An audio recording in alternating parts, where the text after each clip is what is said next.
നമസ്കാരം. ക്ഷേത്രത്തിൽ ഷർട്ട് ഇടാത്തതിൻ്റെ കാരണം മറ്റ് ആരാധനാലയങ്ങളിൽ നിന്നും വളരെ വ്യത്യസ്തമായി ജ്യോതിഷം, വാസ്തു, താന്ത്രിക വിദ്യകളാൽ നിർമ്മിച്ചിരിക്കുന്ന ഒരു ദേവാലയമാണ് ക്ഷേത്രമെന്ന് പറയുന്നത്. അത് തിരുമുറ്റം കഴിഞ്ഞ് മഹാമതിൽ കഴിഞ്ഞ് നാലമ്പലത്തിലേക്ക് പ്രവേശിക്കുമ്പോൾ ഇടുങ്ങിയ ഒരു ഗോപുരവാതിൽ, അതും കടന്ന് നമ്മൾ അതിലേക്ക് കടന്നു കഴിഞ്ഞാൽ അവിടെ സോപാനം, അഥവാ ശ്രീകോവിൽ, അതിനുള്ളിലാണ് ചൈതന്യപ്രവാഹമായിരിക്കുന്നതായ പ്രതിഷ്ഠ വച്ചിരിക്കുന്നത്. അതുകൊണ്ട് തന്നെ നാം ആരെയാണോ കാണാൻ പോകുന്നത്,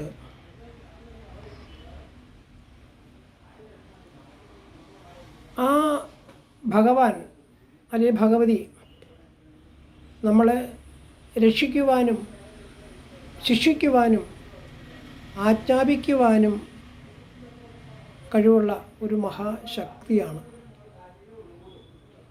അതുകൊണ്ട് തന്നെയാണ് നമ്മൾ ഭയഭക്തി ബഹുമാനത്തോടെ ക്ഷേത്രത്തിൽ പോകണം എന്ന് ചിന്തിക്കുന്നത്. നമ്മുടെ ലൗകികവും ഭൗതികമായിട്ടുള്ളതായ എല്ലാവിധ ചിന്തകളെ വിട്ടിട്ട് ഏകമായിരിക്കുന്നതായ ഒരു ചിന്തയോടെ തന്നെ അവിടുത്തെ ആ നാമജപത്തിൽ ആണ് നമ്മൾ ക്ഷേത്രത്തിനകത്തേക്ക് പ്രവേശിക്കപ്പെടുന്നത്. ഈ സമയത്ത് അവിടെ ചെല്ലുന്ന സമയത്ത് അവിടെ പ്രതിഷ്ഠിക്കപ്പെട്ടിരിക്കുന്നതായ പ്രതിഷ്ഠ നടത്തിയ തന്ത്രിയും അതുപോലെ നിത്യം പൂജ ചെയ്യുന്ന മേൽശാന്തിയും അവിടുത്തെ മാല കെട്ടുന്നവർ പുരുഷന്മാരും അതേപോലെ തന്നെ സോപാന സംഗീതം, ഉറക്കപ്പാട്ടൊക്കെ പാടുന്നവരും പക്കമേളക്കാരും എല്ലാം തന്നെ ഭഗവാന്റെ ദാസന്മാരായിട്ടാണ് അതിനുള്ളിൽ വിരാജിക്കപ്പെടുന്നത്. അവരൊന്നും തന്നെ മേൽവസ്ത്രം ധരിച്ചല്ല അതിനകത്ത് നിൽക്കുന്നത്. കാരണം ഭഗവാന്റെ മുമ്പിൽ അവരെല്ലാം താഴെയാണ്.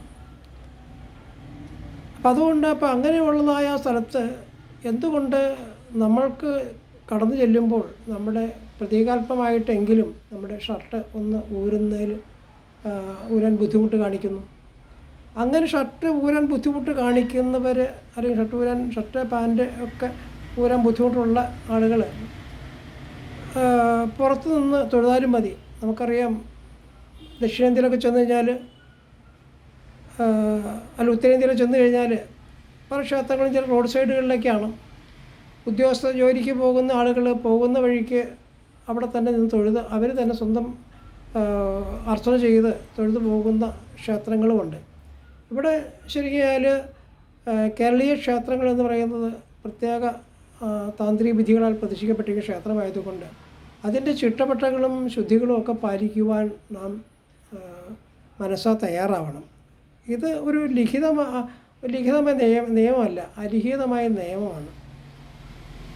നമ്മുടെ സനാതന ധർമ്മത്തിൻ്റെ ഭാഗമാണ്. നാം എവിടെയാണ് ചെല്ലുന്നിടത്ത് നമ്മുടെ പെരുമാറ്റം എങ്ങനെയായിരിക്കണം, ഇതെല്ലാം ചിന്തിക്കപ്പെടേണ്ടത് നമ്മളാണ്.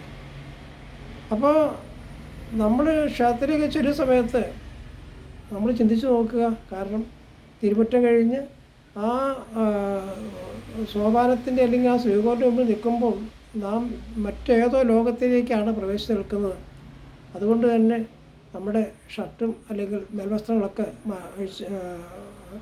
മാറി നിൽക്കുന്നത് ഏറ്റവും നല്ലത് തന്നെയാണ്. മറിച്ച് പലരും പല അഭിപ്രായ വാർത്തകൾ പറയും, വേർപ്പുണ്ടാകും അല്ലെങ്കിൽ മറ്റുള്ളതെന്ന് പറയും. പക്ഷെ നമ്മൾ പുരുഷന്മാരെ സംബന്ധിച്ച് നോക്കിക്കഴിഞ്ഞാൽ പുരുഷന്മാരുടെയും സ്ത്രീകളുടെയും ശാരീരിക ഘടകങ്ങളെല്ലാം വ്യത്യസ്തമാണ്. ഇതെല്ലാം പ്രകൃതി നീതിയാണ്, ഈശ്വരൻ്റെ സൃഷ്ടി തന്നെയാണ്. സ്ത്രീകൾക്ക് അങ്ങനെ ചെല്ലേണ്ട കാര്യങ്ങളില്ല, പുരുഷന്മാർ മാത്രമാണ് കാരണം അങ്ങ് ചെല്ലേണ്ടതായിട്ടുള്ളതായ കാര്യങ്ങളുള്ളത്. അപ്പോൾ ഷർട്ട് ഇട്ട് കഴിഞ്ഞാലും വേർപ്പ് ഷർട്ടിൻ്റെ മുകളിൽ വരാം, ഇല്ലെങ്കിലും ഷർട്ട് പുറത്ത് വരാം. നമുക്ക് തിരക്ക് ആയിട്ട് തരണം എന്ന് ചിന്തിക്കുന്നവർ നമ്മൾ കുറച്ച് തിഷ്ടകളെ അനുഷ്ഠിച്ച് കുറച്ച് ബുദ്ധിമുട്ടുകളൊക്കെ എടുത്തുകൊണ്ട് തന്നെ ക്ഷേത്രത്തിൽ പ്രവേശിച്ചാൽ മാത്രം മതി എന്നാണ് നമുക്ക് പറയാറുള്ളത്. മറിച്ച് ശബരിമല മഹാക്ഷേത്രങ്ങളെല്ലാം ചുറ്റമ്പലം അല്ലെങ്കിൽ നാലമ്പലത്തിൽ കൂടിയൊന്നും അല്ല പണിതിരിക്കുന്നത്. അവിടെ ചെല്ലുന്ന സമയത്ത് ദർശനത്തിന് തന്നെയാണ് ചെല്ലുന്നത്. കാരണം പമ്പ വിട്ടങ്ങ് ചെല്ലുന്ന സമയത്ത് ഭഗവാനെ മാത്രം സ്മരിച്ചുകൊണ്ട് നാം ചെല്ലുന്ന സമയത്ത് നമ്മുടെ വസ്ത്രവിധാനങ്ങളൊന്നും എല്ലാം ചിന്തിക്കുന്നത് സ്വാമിയെ ശരണമയ്യപ്പ എന്ന് മാത്രമാണ്. ആ ചിന്തകളോട് തന്നെ ഇന്നും നമ്മുടെ ആചാരങ്ങൾക്ക് ഒരു മൂല്യച്യുതി വരാതെ സംരക്ഷിക്കപ്പെടേണ്ടത് നമ്മൾ തന്നെയാണ്. നമസ്കാരം.